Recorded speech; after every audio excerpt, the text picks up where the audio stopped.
I have the broadcast saved. Every navigator aboard a Kaveth warship carries a copy of it now, passed down through their training cohort like a cautionary hymn. And I know this because a defector brought one to us 14 months after the engagement.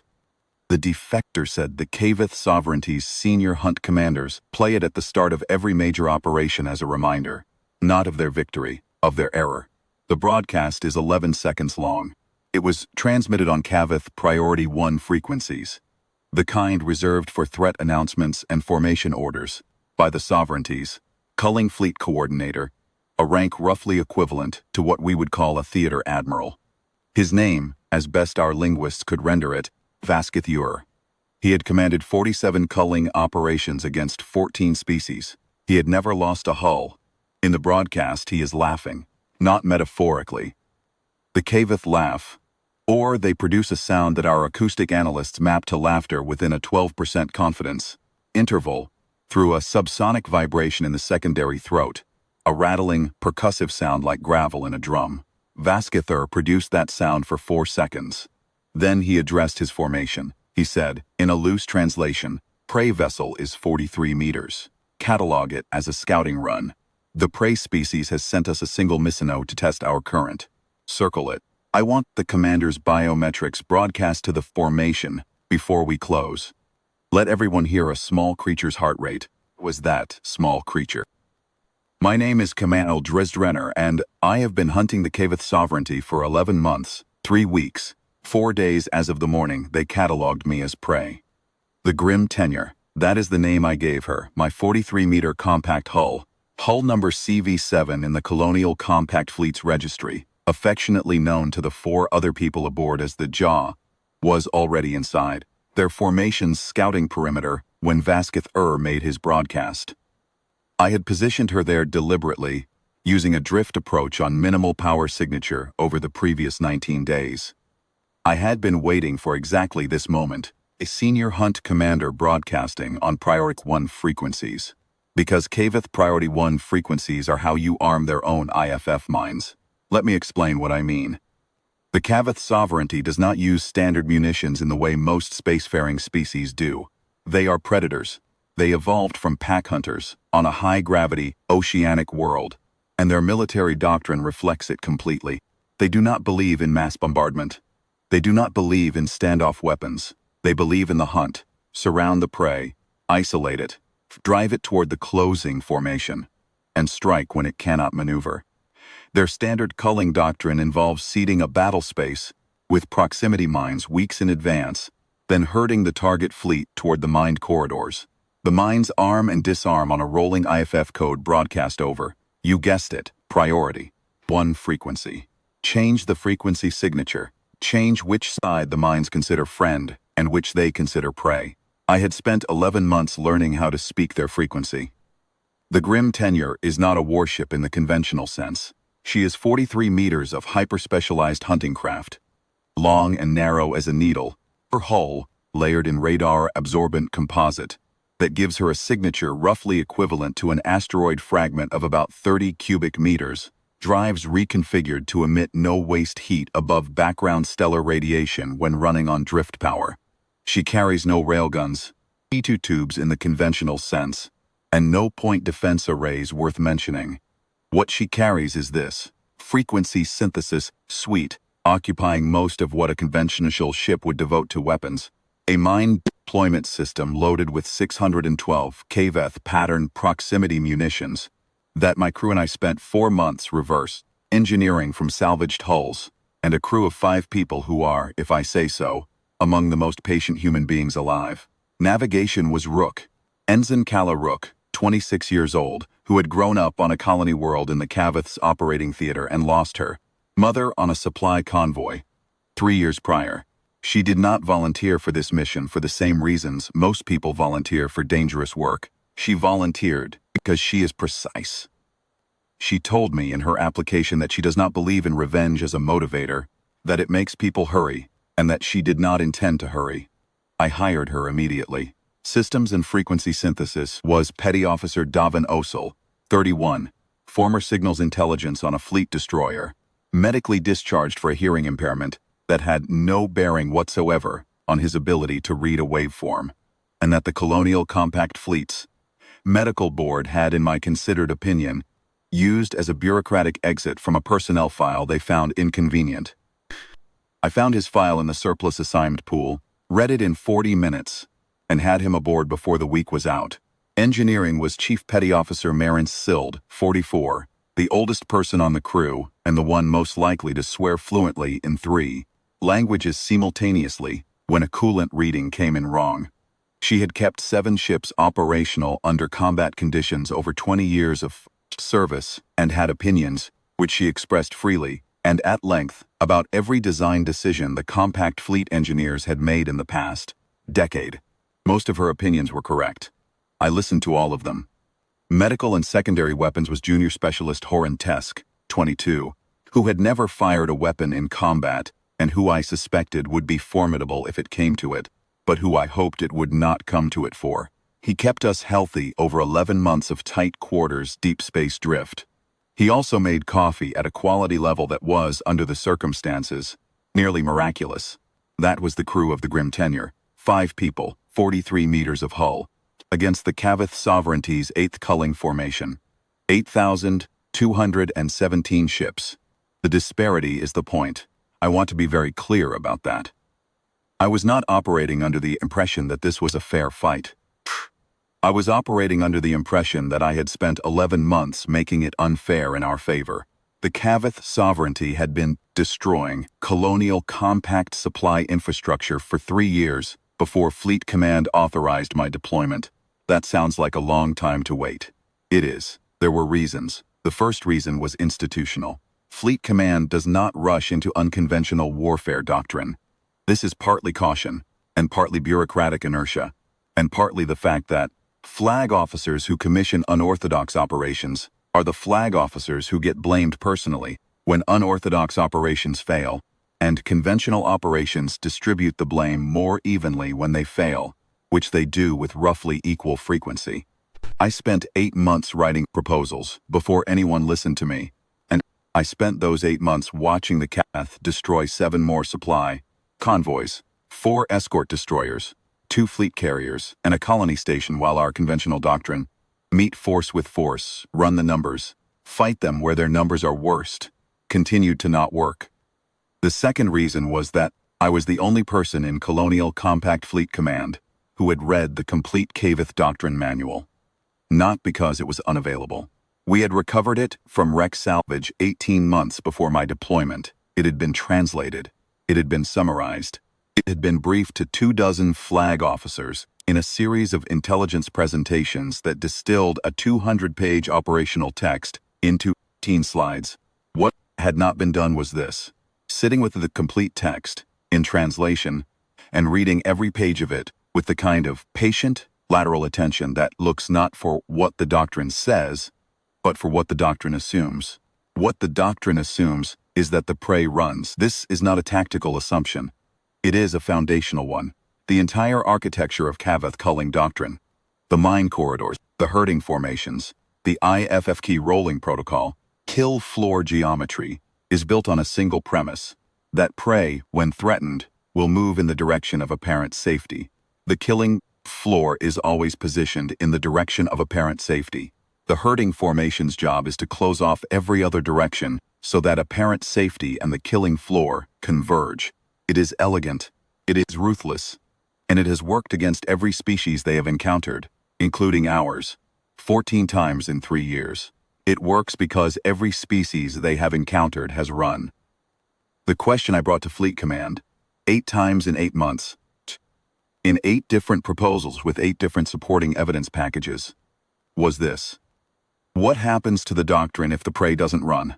Not if the prey stands and fights, which is what our conventional doctrine tried, and which the Kaveth had neutralized because their numbers simply overwhelmed any conventional resistance we could mount. What happens if the prey was already inside the killing floor before the hunt began? What happens if the prey built the killing floor? On the 9th proposal, with a new set of casualty projections and a detailed technical appendix on reverse engineering Kaveth IFF protocols, Rear Admiral Seven Karath read the whole thing. She called me into her office and asked 3 questions. The first was about the mine deployment windows. Specifically, whether I could complete the seeding operation without triggering a Kaveth patrol response. The second was about the F key derivation, specifically whether I was confident I could synthesize a valid key from a priority 1, cast without a physical sample of their encryption hardware. The third question was about my crew. I answered all three to her satisfaction, and she signed the authorization on the same day. She also said something I have thought about many times since. She said, "Dresner, if this works the way you think it works, the Kaveth are going to come back with more ships." "Yes, Admiral," I said. "And if it works a second time, then they'll know the doctrine doesn't protect them anymore," I said. "And they'll have to build a new one. And while they're building it, they won't be culling."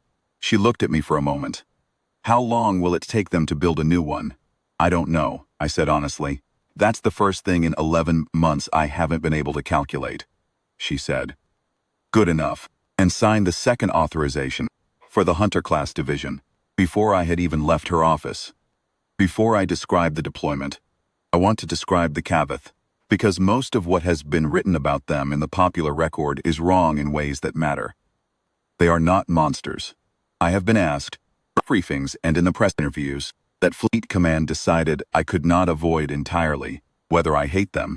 And the answer is no, because I am constitutionally incapable of hatred. I am not.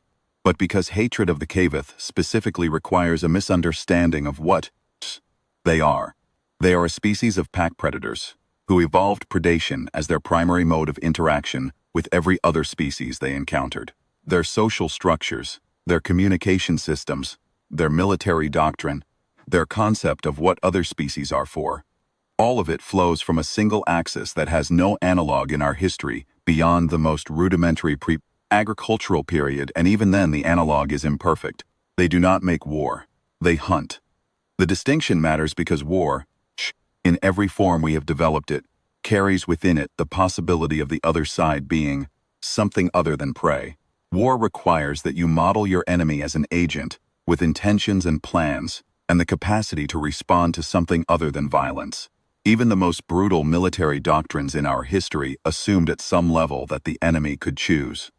The Kaveth have no such framework. They have prey behavior models of extraordinary sophistication. They can predict flight paths, anticipate DFIF formations, read ecological pressure on a species' orbital scans, and predict when a colony is at its most vulnerable. They do not have enemy behavior models. The prey does not have plans. The prey has instincts, and the predator's job is to understand those instincts and use them. This is the foundational assumption in their doctrine manual. I want to quote the relevant passage, or at least the translation of it, because it illuminates everything. The prey moves from threat. The prey moves toward apparent safety. The predator controls the definition of threat and the position of apparent safety. There is no other relevant variable. No other relevant variable. They have been applying this framework to spacefaring species for an unknown period. Our estimate is approximately 300 years of interstellar culling operations across what they call the hunting range. Corresponds to a roughly 40 light-year volume of space centered on their home system. In that time, they have encountered 19 distinct spacefaring species, of which 3 have been hunted to extinction, 9 have been sufficiently culled to remain below threat threshold, or 4 have retreated outside the hunting range, 2 have submitted and been designated subordinate prey status within the sovereignty's hierarchy, and 1, us, has been classified as anomalous prey status, which, according to the defector who brought us the training broadcasts, is a category they created specifically for us and have never used before. Anomalous prey status. I find this satisfying in a way I cannot fully account for. The 11 months of deployment were not dramatic in the way that military operations are usually described as dramatic. They were long, they were quiet. They were, in the way of all extended patient work, simultaneously very slow and very fast. Slow because individual days accumulated without visible progress. Fast because I was never bored, because there is always something precise to do when you are building a killing floor in someone else's water. The Grim Teeners crew understood this. Selected partly for professional competence, and partly for a specific psychological profile, which I can describe as follows. The capacity to remain oriented toward a distant outcome through an extended period of unremarkable work. This is not the same as patience in the passive sense. It is patience as a form of sustained attention. The difference matters. Passive is waiting for something to happen. Active patience is doing the 11 months of work that makes the thing happen when you want it. Rook was the purest example of it. Her navigational precision was exceptional, but what I valued more was the quality of her situational attention. She was never checking where we were relative to where we had been. She was always checking where we were relative to where we needed to be. On day 64 of the deployment, when we executed our first mine deployment window, and the drift approach had taken 3 days longer than planned due to an unexpected patrol route, change in the outer formation's perimeter. She had the adjusted deployment coordinates ready before I asked for them. She had been computing the adjustment for the previous 36 hours. She had said nothing, because there was nothing actionable to say until we were in position. Ozil was different. He was chatty in a way that Rook was not, and he and Syl developed a running commentary on Kaveth signal traffic that was part professional analysis and part the kind of mordant humor that keeps people functional in confined spaces over long periods. He could render Kaveth command channel traffic in real time and annotate it with the dry efficiency of someone translating a particularly tedious memo, which was both useful and, in the quiet stretches between deployment windows, something close to entertainment. He once spent 40 minutes translating a Kaveth formation commander's argument with a subordinate about patrol scheduling with such committed specificity that Tesk nearly choked on his coffee. I did not stop him. Morale is a resource. Sild kept the grim tenure running, and this requires more acknowledgement than I have given it, because keeping a 43-meter compact hull running at drift power levels for 11 months in contested space with no resupply, no maintenance support, and a parts inventory that I had deliberately kept minimal to reduce our mass signature is not a trivial engineering problem. She solved it through a combination of predictive maintenance scheduling that she had worked out during the 6-week transit to the deployment zone, and a willingness to cannibalize secondary systems for parts in ways that the hull's design specifications explicitly said not to do. The explicit prohibitions, Sild informed me, were written by engineers who had never tried to keep a ship operational in conditions the engineers had been specifically told they did not need to account for. I concurred. She cannibalized what she needed to cannibalize. Tesk was 22. The first 3 months of the deployment I watched him with the specific attention I give to young crew members on extended operations. The attention that is looking for the first signs of the kind of quiet unraveling that confined spaces and extended tension and insufficient sleep produce in people who are not yet sure of themselves. He did not unravel. What he did instead, somewhere around month 4, was settle. Not into resignation, but into something more useful, which is an accurate sense of his own place in the operation. He knew what he was there for. He did his job with a completeness that required no supervision. He made extraordinary coffee. And on day 206, when Ozil caught an unusual spike in the Kaveth formation's passive scan pattern that suggested they might have detected a thermal anomaly from our mine deployment work the previous week, approximately 30 minutes, we ran quiet and still, and close to certain that we had been found, and that 11 months of work was about to end badly. Tesk was the one who noticed, from the biometric monitoring system he had installed for medical purposes, that my heart rate had gone from 58 to 62. He brought me a coffee, without comment. My heart rate went back to 58. Thermal anomaly resolved as a background stellar event. We were not found. He told me later that he had thought, in that 30 minutes, about all the ways the situation might resolve. He had run through them carefully.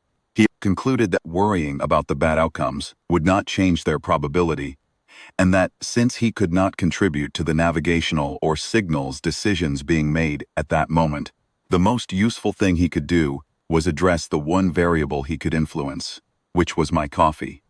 I told him that was excellent reasoning. He seemed pleased. The mine deployment work itself deserves more description than I have given it, because it is the part of the operation that most people, including some of the fleet command officers who approved it, did not fully picture when they read the proposal. We did not deploy 612 mines at once. We deployed them over 41 days in 2-hour windows, typically at intervals of 18 to 26 hours, depending on the Kaveth formation's passive scan schedule. Each 2-hour window, we would drift to the target position using minimum signature power, run a final position confirmation against Rook's navigation solution, and deploy between 12 and 20 mines on a pre-calculated dispersion pattern. Then we would drift clear of the deployment zone before the next Kaveth passive scan cycle.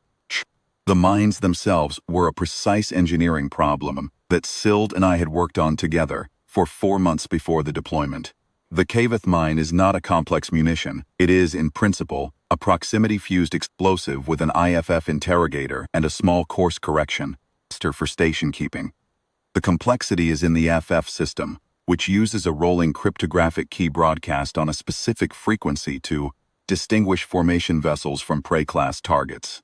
Change the key, change the designation.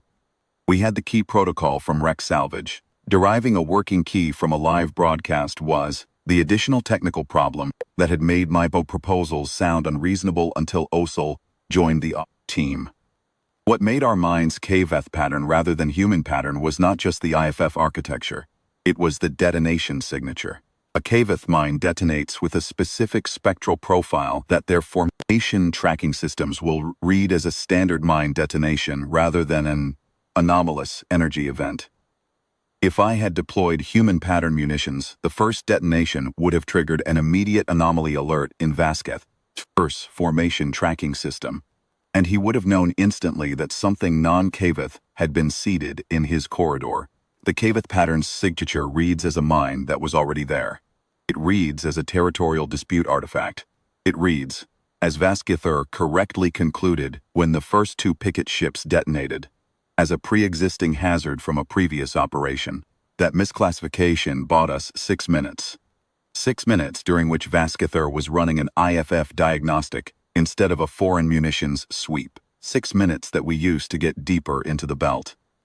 The positioning of the mine corridors was the work I am most proud of. I say that not to credit my own intelligence, but to credit the Kaveth Doctrine Manual. The manual is explicit about killing floor geometry. It specifies the preferred corridor angles relative to the formation's axis of advance, the preferred mine density for different prey hull sizes, the standard herding vectors for 12 distinct prey formation types, and, this was the critical piece, the standard consolidation zones. The consolidation zones must as coordinates relative to the formation's center of mass, which means they move with the formation. The consolidation zone geometry is fixed. The manual specifies it as an equilateral triangular zone 3 degrees of arc on a side, positioned along the formation's rear axis. If you know where the formation's rear axis is, you know where the consolidation zone will be if the formation commander orders a defensive halt. I had positioned Alpha Prime and Alpha Secondary in the consolidation zone before the formation arrived in this volume of space. Grim tenure had been in the deployment zone for 8 months before the Kaveth culling formation's Nowling formation made its approach. We had seeded the corridor patterns, checked and rechecked the IFF key protocols, run the passive scan analysis on the approach vectors, and waited. The waiting, by the end, had the particular quality of a held breath, extended so long that it becomes normal. You stop being aware of holding it, and then something moves on the scan and you feel the release of it, and realize you had been holding it all along. Kaveth found us on day 312 of our deployment. Rook had been running passive scans on the formation's outer perimeter since we achieved drift position 19 days earlier, and at 041 ship's time she woke me by tapping twice on the bulkhead beside my bunk, our standard signal for contact, and when I came to the command position she had the sweep data already mapped.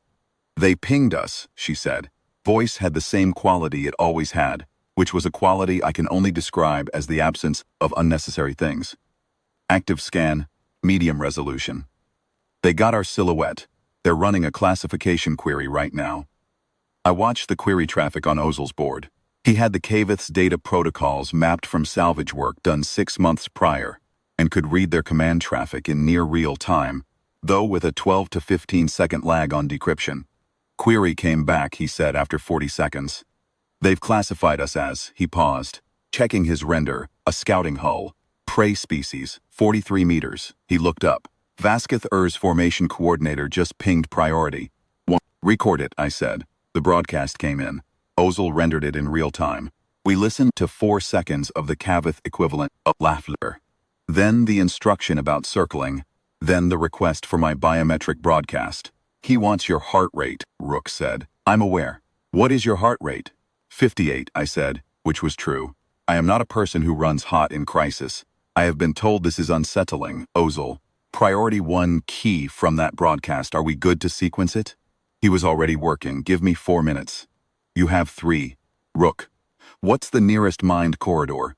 She had it on the board before I finished the sentence. Corridor 7 Alpha. 1.4 light seconds bearing 270 Mark 12. We seeded it 41 days ago. 612 mines, all Kaveth pattern, set to friendly F for our current key. When Ozil has the new key, we flip them. She nodded once. Then, after a moment, Vasquez has 8,000 ships. 8,217.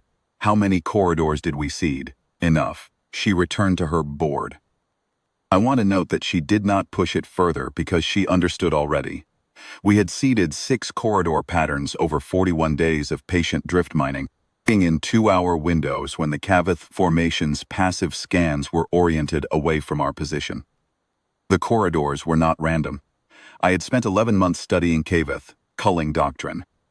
The same doctrine they had used to destroy 7 colonial compact supply convoys, 4 escort destroyers, 2 fleet carriers, and a colony station, and I had mapped their standard herding patterns with enough precision to predict, within a 30-degree arc, the direction they would drive any prey they encountered in this volume of space. They would drive the prey toward Corridor 7 Alpha. They always drove prey toward the high-density asteroid belt at the system's inner edge, because the belt restricted maneuvering and their own mines were already seeded through it. The belt was their killing floor. I had seeded 612 mines through that killing floor 6 weeks before they arrived. Ozil, I said. 90 seconds. The Kaveth formation was moving. 3 picket ships had broken from the outer perimeter and were running an intercept course. Standard circling. Behavior, which meant Vasquez was following his own doctrine to the letter. He was going to circle me, confirm the biometric scan, broadcast my readings to his formation for the ritual pre-kill display they apparently performed, and then close. Rook. Minimum signature drift, bearing away from 7 Alpha. I want them to see us moving away from the belt. You want them to think we're running. Want them to think exactly that, yes. She adjusted our heading. The Grim Tenure's drives were so quiet at drift power that there was nothing to hear. Just the subtle shift of pressure in the compartment as our orientation changed, the soft chime of the navigation board confirming the new heading. Ozil, I said again. Done, he said. Key is sequenced. On your mark. Sild's voice came from engineering, dry and unhurried. Minds are responsive on the new key, all 612, reading green. I let the 3 Kaveth picket ships close to within 400,000 kilometers. I wanted Vasquez to feel confident. Confidence, in my experience, is the most expensive thing a predator can afford. Mark, I said. Ozil flipped the IFF key. 612 proximity mines in Corridor 7 Alpha, reclassified everything with a Kaveth formation signature as prey. Nothing happened immediately. There was nothing to happen yet, because the formation's bulk was still outside the corridor. The Kaveth picket ships were using the same IFF key, and they were 400,000 kilometers from us, which meant they were inside the corridor's outer perimeter. 2 of the 3 picket and ships found a mine before the Kaveth even realized the key had changed. The detonations were small at this distance. 2 bright points on Rook's passive scan, there and gone in under a second. The 3rd picket ship began broadcasting on emergency frequencies. Ozil read the traffic. They're reporting a mine contact. Kaveth origin mine. Vasquez is responding. He's another pause. He's ordering a formation-wide IFF diagnostic. He thinks there's been a key corruption in the picket ships. How long will the diagnostic take? Standard Kaveth protocol is 8 minutes. Good. Reverse heading. Take us toward 7 Alpha. She glanced at me. Just a glance, not a question. Just an acknowledgement that she had heard something counterintuitive and was processing it. Then she adjusted the heading. I am going to explain my reasoning, because it matters for understanding what followed. The Kaveth's culling doctrine relies on the prey running. Prey always runs toward the killing floor. Because the killing floor is in the direction that appears most open, most survivable. Prey never runs toward the killing floor because it wants to. Vasketh would expect me to run. He would expect me to run away from his formation, toward the belt, and he would chase me there. And his mines, which he currently believed were still set to Kaveth-friendly IF, would do the killing for him. I was running toward the belt, not because I was panicking, because I had seeded 5 more corridor patterns, and I had spent 11 months studying the herding paths Vasketh's formation would use to pursue a fleeing prey vessel, and every one of those paths ran through the corridors I had already mined. The Grim Tenure is 43 meters long. She is quiet and she is patient, and she is in the hands of Rook at the navigation board, nearly invisible against the asteroid field's radar clutter. We slid into the belt's outer edge at a 431 ship's time, and the Kaveth formation's IFF diagnostic was still running. At 0439, the diagnostic completed. Vasketh ordered his formation to stand down from alert status. He had concluded that the 2 picket ships had encountered pre-existing mines from a previous operation, possibly placed by a rival sovereignty commander during a territorial dispute. This was not an unreasonable conclusion. The Kaveth Sovereignty runs territorial operations constantly. Friendly fire mine contacts are, apparently, not unprecedented. He then ordered his formation to pursue the prey vessel, us, into the belt. He's moving, Rook said. All of them? Outer formation is holding position. Inner formation, she counted. Inner formation is about 4,000 ships. They're running a standard herding spread, 6 vectors. I had hoped for more, but 4,000 was enough. Which vectors? She overlaid them on the board. I checked them against my mine corridor maps. 3 of the 6 vectors ran directly through seeded corridors.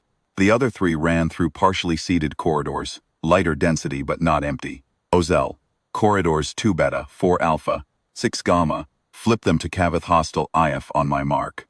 Ready, I watched the formation move. 4,000 ships entering a chase spread, running 6 vectors into the asteroid belt, fully confident they were chasing 43 meters of fleeing prey, whole through a killing floor of their own mines. Their IFF should have been protecting them. Their IFF was now pointing in the wrong direction. Mark, the mine conconnects were not small this time. 3 corridors, each containing between 80 and 140 mines, all simultaneously reclassifying the same target profile. The detonations showed on the passive scan as a spreading bloom, not an explosion in the conventional sense, not a single point of light but a cascade. First contact, then the pressure wave triggering adjacent mines, then those triggering the next layer. Rook counted out loud, her voice still carrying that same quality of the absence of unnecessary things, because she was doing it clinically, the way she did everything. First corridor, she said, 91 contacts. Second corridor, 87. The spread is wider in 3. Estimated 120, 125. Shh. The emergency traffic on Ozel's board was dense enough that his rendering system was flagging overload warnings. He silenced the warnings and kept reading. Vasketh has ordered an immediate formation halt, he said. He's querying the mine FF codes.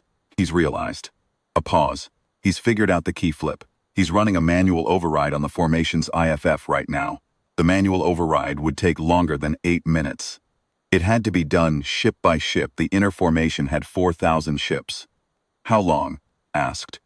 Best case 20 minutes, Ozel said. More likely 30. The protocol requires every ship to individually resync. I thought about that for a moment then. Corridors 1 alpha, 5 beta, and 7 gamma, flip them. Ozel looked at me. This was the first time in 11 months that I had seen him look at me, rather than his board during an active operation. Commander, those corridors cover the outer formation's primary muster zones. I know. If they're running IFF diagnostics ship by ship, the outer formation isn't running diagnostics yet, I said. Vasquez only ordered the inner formation to stand down. The outer formation is still on his standard operational IFF. The one I have the key for. Silence for 2 seconds. Then Ozil turned back to his board. Ready on 1 Alpha, 5 Beta and 7 Gamma. Mark. The outer formation's muster zones had not been seeded as densely as the chase corridors. I had prioritized the inner formation's pursuit paths, because those were the ones most predictable from doctrine.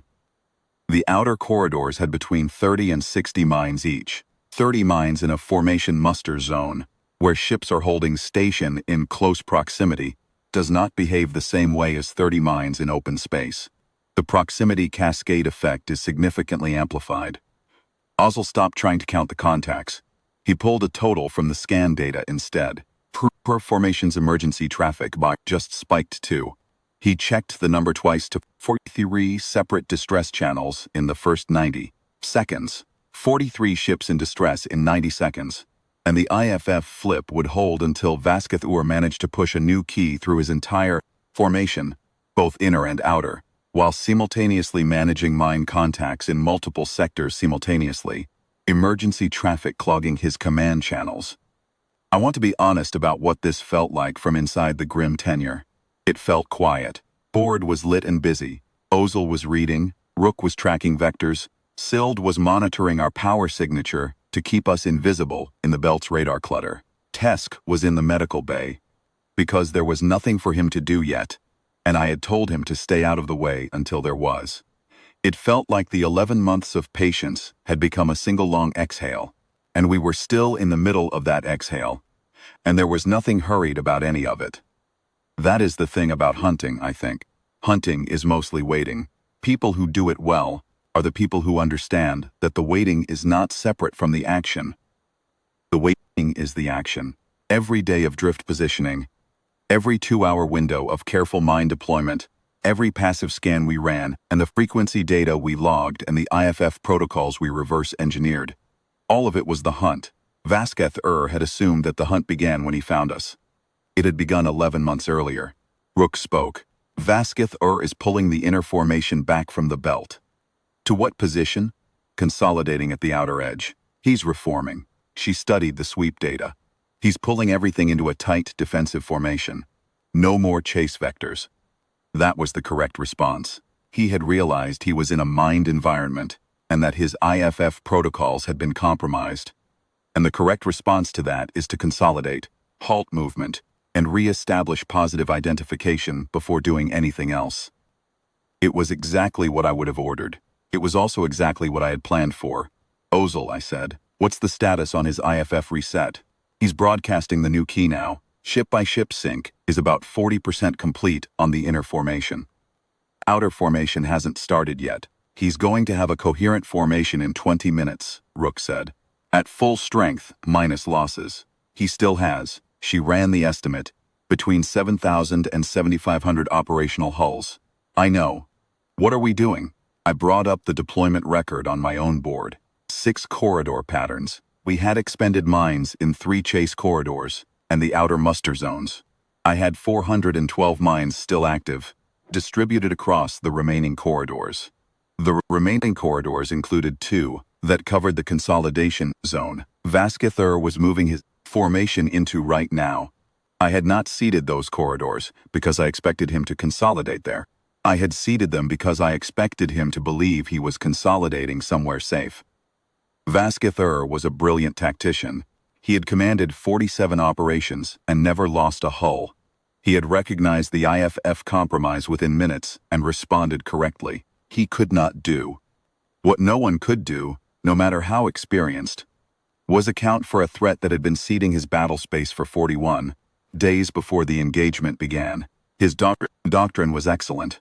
His doctrine assumed that the prey had no foreknowledge of the killing floor's layout. I had more foreknowledge of the layout than he did because I had built it. Consolidation Corridor Alpha Prime, I said. How many mines? 114, Rook said immediately. She had had the number ready. Consolidation Corridor Alpha Secondary, 109. On my mark, both corridors simultaneously. Ozil's hands were already on his board. He was still using the old FF key, the one Vasquez had been running before the reset. the one that 40% of his inner formation was still sinking away from. In the transition window, there would be ships on the old key, ships on the new key, and the standard IFF protocols would be treating anything on the old key as a valid formation member, because the sync was still in progress. It was a window of roughly 4 minutes. We were in minute 2. Mark, I said. Alpha Prime and Alpha Secondary flipped simultaneously. The consolidation's zones in roughly 3,200 ships is in it at that moment, packed tighter than the chase formation had been, because Vasquez was doing exactly what good doctrine said to do, pulling his hulls together to re-establish command coherence. Tight formation, comms, mutual support. Tight formation also means that when a proximity mine detonates at the center of the zone, pressure wave reaches adjacent hulls. I am not going to try to estimate the contacts from that engagement, because Ozel's board maxed its rendering capacity and gave us total fire readings rather than individual counts. What I can tell you is that the emergency traffic sec from the Kaveth formation dropped by approximately 60% in the 4 minutes following the And that is not because Vasquez got his communication protocols under control. It is because there were significantly fewer ships broadcasting. Rook's voice, when she spoke, was level. Remaining formation is scattering. Vasquez is broadcasting she checked with Ozel, a retreat order. He's ordering all remaining hulls to break formation and execute maximum velocity withdrawal on individual headings. Scattering was the worst thing they could do in a mined environment. I had seeded the withdrawal corridors too. Not all of them. I did not have enough mines for all of them. But the Kaveth standard retreat doctrine uses 5 primary withdrawal vectors. And I had the doctrine manual, salvaged from the same wreck where we'd recovered the IFF protocols. And I had covered 3 of the 5. Do not engage the withdrawal vectors yet, I said. Rook looked at me again, the second time in 11 months. Let them run, I said. 3 of the 5 vectors are covered. The other 2 are clear. Some of them will make it out. She waited. I need Vasquez to make it out, I said, specifically. She understood then, and she turned back to her board, and she began tracking the formation dissolution. Kaveth, ships scattered at maximum velocity. A desperate burst burn that their drives were designed for, a predator's last resort sprint. The ones running on vectors 1, 3, and 4 hit the withdrawal corridors within the first 6 minutes. The ones on vectors 2 and 5 cleared the mined zone and were in open space within 4. Ozel was monitoring Vasquez's command frequency. He's broadcasting, he said. Not encrypted. He's on open priority 1. What is he saying? Ozel listened. He translated slowly, through the idiom. He is describing the engagement. He is saying that the prey vessel deployed Kaveth pattern munitions. The prey vessel must have salvaged Kaveth ordnance from, Ozel paused, from previous operations. That the prey species has been studying sovereignty, culling doctrine, and has found a method of weaponizing our own materials against us. A longer pause. He's saying the culling formation was destroyed by a 43-meter scout hull. How many of his ships made it out? Ozel checked the withdrawal data. On vectors 2 and 5, about 400 hulls, maybe 450. He's one of them. He's on vector 2. 450 ships out of 8,217. 11 months of positioning. 6 corridor patterns. 612 mines. I want to say it felt like something enormous. It did not. It felt like the end of a very long calculation, like reaching the last line of a proof that had taken a great deal to write out, and finding that the numbers balanced, had the same stillness she always had. Ozel was already documenting the engagement data for the fleet's intelligence archive. SILD, engineering, said something unprintable in 2 languages simultaneously, which I chose to interpret as satisfaction. Tesk came forward from the medical bay. He looked at the board. He looked at the distribution of withdrawal vectors and the mine corridor overlays, and the engagement timeline that Rook was already annotating. He was quiet for a moment. Are we done, he said. Almost, I said. We need to send a message first. He looked at me. He was 22 years old, and he had spent 11 months being very patient in a very small ship, and he had the expression of someone who had decided, somewhere in the past year, that he would trust my judgment completely and entirely, and that doing so was costing him something, he wasn't sure he had enough of. I liked him for it. What kind of message? He said. Priority 1 Kaveth format. I looked at Ozil. Can you construct a valid Priority 1 transmission in Vasquez Ur's command frequency? Something he'll receive as an authenticated command channel broadcast? Ozil thought for a moment. The key we used for the IFF flips. It was authenticated by his own broadcast at the start of the engagement. If I use the same authentication signature, it'll look like internal sovereignty traffic. Do it. What do you want it to say? Thought about what Vasquez had said when he found us. The 4 seconds of laughter. The instruction to circle the 43-meter prey vessel. The request for my heart rate. Tell him, the minnow has teeth. The current was ours. Ozil rendered it. Checked the frequency match and the authentication layer, and transmitted. We waited. 14 seconds at light speed delay.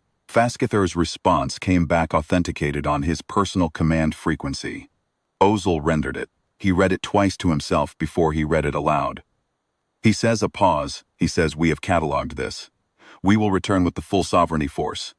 Log his response, I said. Send a copy to Colonial Compact Fleet Command. Then let's go home. That is where most accounts of the engagement end, and I understand why. It is a reasonable ending point, clean and cold and sufficiently final. But there are 3 things I want to add, because they matter and because I was there, and the accounts I have read since get them wrong. First, the matter of the 4 and 50 survivors. I let them run. I want to be clear-eyed about that choice and what it meant. I had the withdrawal vector data. I could have adjusted my mine corridor coverage to close vectors 2 and 5. I chose not to, and the reason was not mercy in any soft sense of the word. The reason was strategic. I needed Vasquez to return to the sovereignty and describe what had happened. 400 survivors would return and describe it. 400 survivors would describe a 43-meter human vessel that had spent 11 months learning their doctrine, reverse engineering their IFF protocols, mining their own corridors with their own patterns, and waiting for them to walk into it. They would describe losing 8,000 hulls to 612 mines and 5 people.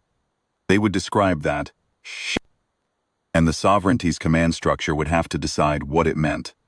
Was it an exceptional case, an unusually patient and capable crew on an unusually specialized vessel? Or was it a demonstration of a human capacity that had previously gone unrecognized? I wanted them to ask that question. I wanted them to spend time asking it. I wanted the doubt to live in their command infrastructure the way the mines had lived in their corridors, quietly, invisible, waiting. Second, the matter of Rook's mother. Her name was Chief Survey Specialist Alan Rook, convoy designation CS7 Aurelius. Lost 14 months before our deployment on a supply run that the Kaveth hit in exactly the pattern I had reconstructed for Corridor 7 Alpha. She was 49 years old. She had been a cartographer. I did not tell Rook about the corridor designation's significance. I had named it 7 Alpha because it was the 7th corridor pattern I had mapped and the primary engagement path. I named them all functionally. It was a coincidence, which is not the same as an accident. The killing floors follow the doctrine, and the doctrine is what the doctrine has always been, and the Kaveth have used that pattern in this volume of space more times than we have complete. 4. Rook told me, on the transit home, that she had noticed it.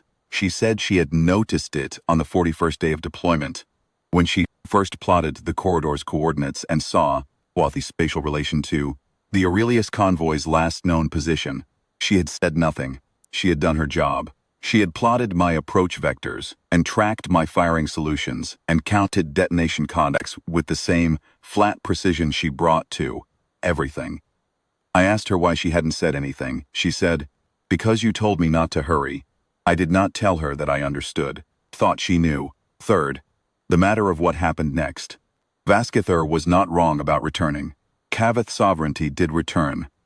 6 months later, with a force that Colonial Compact Fleet Command classified as a Category 7 incursion, the largest single force projection the Sovereignty had attempted against our space in recorded history.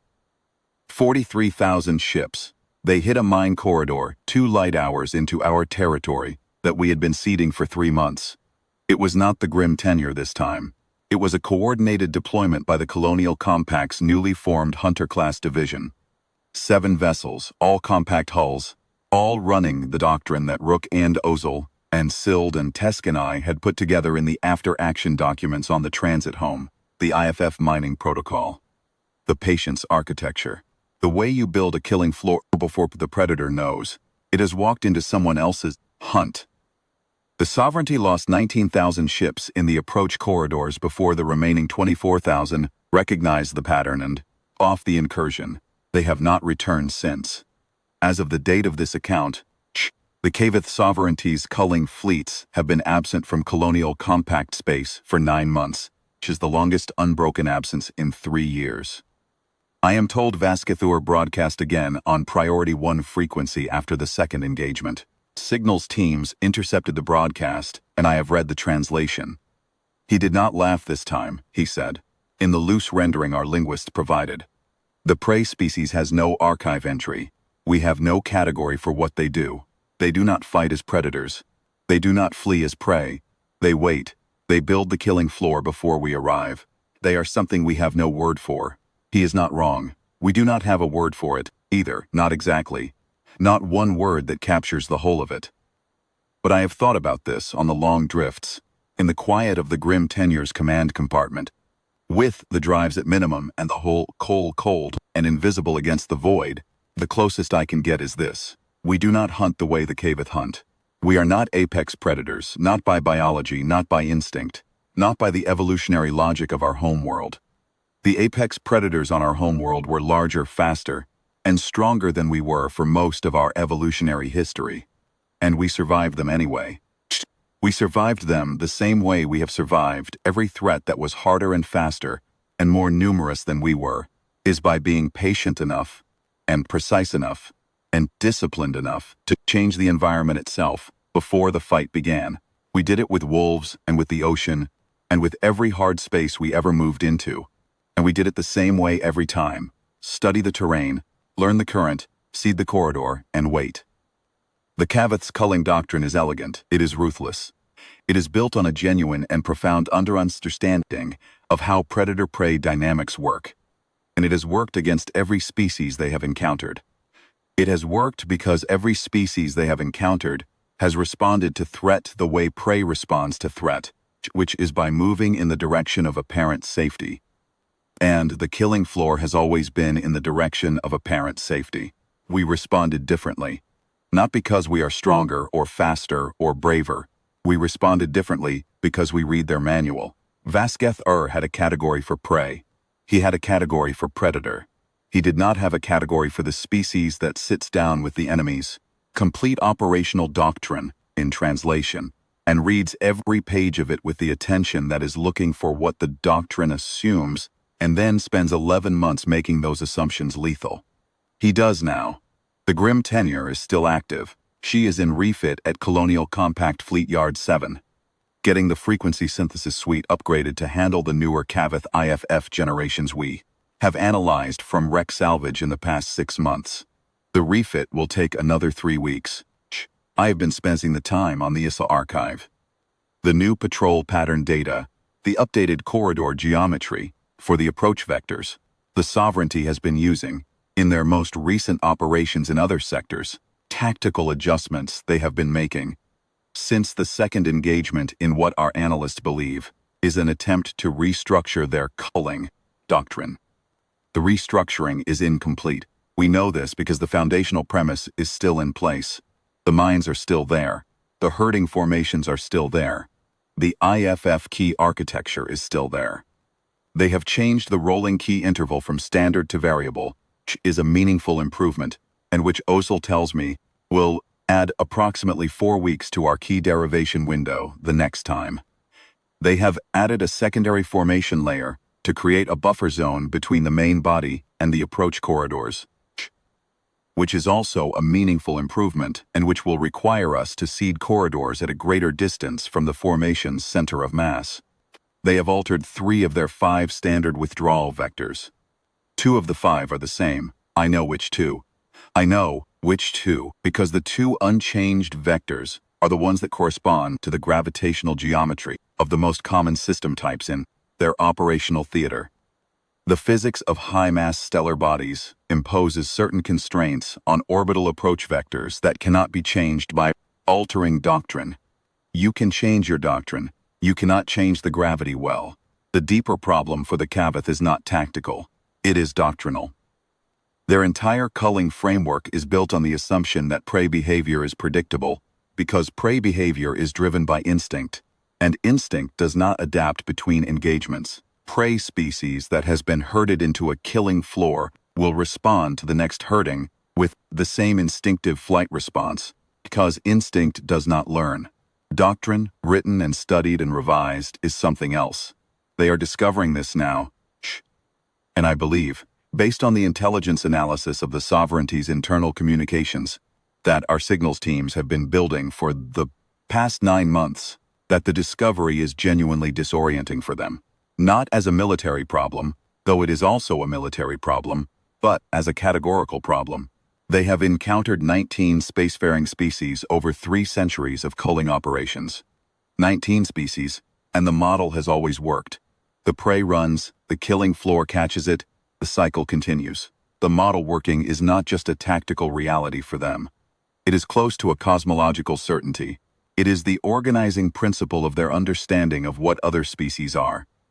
We are introducing a fault line into that certainty. Not because we are fighting them exactly. We are not in the conventional sense, not fleet against fleet with the numbers that would actually require. We are introducing a fault line by doing the one thing the model says prey cannot do. We are changing the environment before they get there. We are standing in the water they thought was theirs, and we are asking a question that their model cannot answer, which is, what do you do when the killing floor was built by the prey? They do not have a protocol for this question. They are building one. And while they are building it, they are not culling. I am mapping the gravity wells of the next deployment zone. I have been at it for 60 days, which means the mine corridors are already taking shape in the planning documents, and the deployment timeline is already calculated, and the approach drift is already engineered to the specific power signature requirements of local stellar background radiation. The water is different, the current is the same. Brooke has transferred to the Hunter-class Division's navigation training cadre, where she is teaching a new generation of compact hull navigators how to be precise and how not to hurry. Received a message from her 6 weeks ago, in which she described a trainee who had asked her why patience mattered more than firepower. She said she had thought about the answer for a moment and then said, "Firepower ends a fight. Patience determines which fight you're in," she said. The trainee had written it down. It is the right answer. I have thought about it since she sent the message, and I think it is also incomplete in a way that is worth completing here. Patience determines which fight you're in, yes. But it is more than that. Patience is what lets you see the enemy's doctrine as a document rather than a fate. It is what gives you enough time to read the whole manual instead of just the summary. It is what lets you sit with the complete operational text of an apex predator species for 8 months and find, buried on page 163 of a 200-page translation, the consolidation zone geometry that everything else depends on. Firepower is how you end the fight once you're in the right one. Patience is how you get to page 163. Vasquez got to page 14 of the Colonial Compact Fleet's tactical doctrine before he decided he had seen enough. 14 pages, and he concluded we were prey. He was working from the same summary every Kaveth Hunt commander works from, the one that says, they run. They always run. He needed to read the whole book. Ozil has been promoted twice and is running signals intelligence on the Hunter-class Division's operational planning team. He tells me the team has successfully derived IFF keys from 6 subsequent Kaveth formation broadcasts, which means the mine-seeding operations for the Hunter-class vessels are already underway in 3 separate deployment zones simultaneously. He also tells me, in the same message, that he has been teaching the junior analysts how to read Kaveth command traffic, and that they are good at it, he says, with the same dry, mordant quality he has always had, which I interpret as meaning they are not yet as good as he is but are progressing adequately. Sealed says she will retire when the Kaveth stop coming, and since they do not appear to be stopping, she has resigned herself to to continuing to have opinions about fleet engineering decisions for the foreseeable future. She is currently in the refit bay with me, and her opinions about the frequency synthesis upgrade are detailed and mostly correct and have already saved us one design decision that would have increased our heat signature by 14%. The upgrade engineer has stopped arguing with her. This is wise. Tesk is completing advanced medical training at Colonial Compact Medical Center, and I am told he is excellent at it. He sent me a message 3 months ago that was mostly about the coursework and partly about the coffee situation at the medical center, which he described as inadequate in terms that suggested he takes this as a personal professional challenge. I expect him to have resolved it by the time I next see him. I am in the refit bay with the jaw. I want to say something about the refit before I close this account, because the refit is itself an illustration of the principle I have been describing. When the Grim Tenure came back from the engagement and Fleet Command's engineers got their first full look at her systems, their initial response was to recommend a complete redesign. They wanted a larger hull, 120 meters, minimum, to carry more mines and a heavier frequency synthesis suite. They wanted additional crew. They wanted a second redundant IFF derivation system. They wanted, in short, to turn the Grim Tenure into a bigger version of herself. I listened to the recommendations for 40 minutes, and then explained, as clearly as I could, why almost all of them were wrong. 43-meter hull is not a limitation. It is the weapon. The Kaveth found us because they ran an active scan and got our silhouette, and they classified us as a scouting run rather than a threat, because a 43-meter hull does not read as threatening in any Kaveth threat classification system. A 120-meter hull reads as a threat. A 120-meter hull triggers a different response protocol, one that involves a more careful IFF check, a longer diagnostic window, and a higher probability that Vasquez R would have run a foreign munitions sweep instead of an internal key corruption diagnostic. The 43-meter hull read as prey, and the prey response protocol was exactly what I needed him to run. The correct expansion was not the hull. The correct expansion was the number of hulls. 7 vessels in the Hunter-class division, each 43 meters, each running the same doctrine. The Kaveth threat classification system cannot adequately process 7 simultaneous 43-meter contacts in separate sectors, because 7 simultaneous contacts at that scale exceed the Predator's behavioral modeling assumption about what prey does. Prey does not deploy in coordinated parallel operations across multiple sectors. Prey runs. This was the insight that Rear Admiral Korath had understood immediately and that the engineers required 40 minutes to accept. The Grim Tenure is getting the frequency synthesis upgrade and 2 minor hull improvements that Sild specified and that I agreed with, and nothing else. She will still be 43 meters when she leaves refit.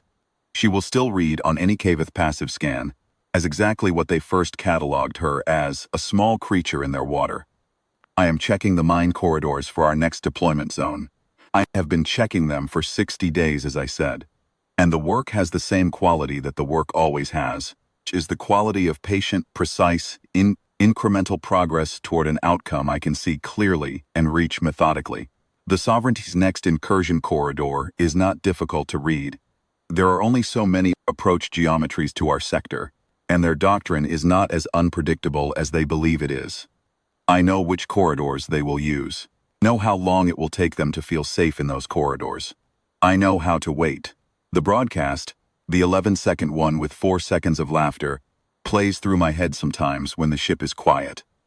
Vasquez R's voice, the gravel in a drum rattle of it, the certainty in it. He found a 43-meter vessel, and he looked at it, and he saw prey.